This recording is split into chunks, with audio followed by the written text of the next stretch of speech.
নেই, কিন্তু যারা ধরুন মারা যায়নি, যারা ওই 14 ঘন্টা 15 ঘন্টা ওই চাপা পড়ে রয়েছে, আমার বুকের ওপর একটা বিম, আমার পায়ের ওপর একটা বিম, চারিদিকে অন্ধকার, আপনি নিঃশ্বাস নিতে পারছেন না, এই যে কষ্টটা, এর দায়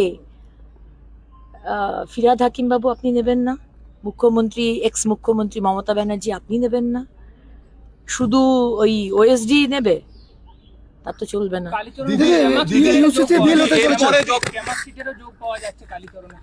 ক্যামাক সিটে যার যোগী থাকুক, সে অভিষেক ব্যানার্জি হোক, আইপ্যাকের যে মালিক ছিল সে হোক, পেটে দড়ি বেঁধে নিয়ে আসা উচিত।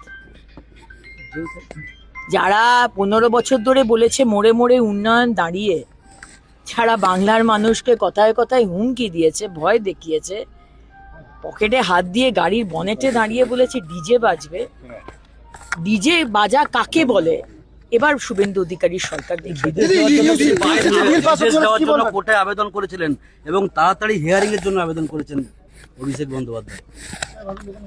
বিদেশ কেন যাবেন? আজকে আপনারা স্বাস্থ্যসাথী কার্ড করেছিলেন, আমরা আয়ুষ্মান ভারত করে দিয়েছি, পিজিতে ভালো ব্যবস্থা আছে, চোখ অপারেশন বলুন, মাথার যদি কোনো ব্যামো থাকে সেটা বলুন, ব্রেন অপারেশন, যে কোনো শারীরিক অপারেশন আমরা করে দেবো।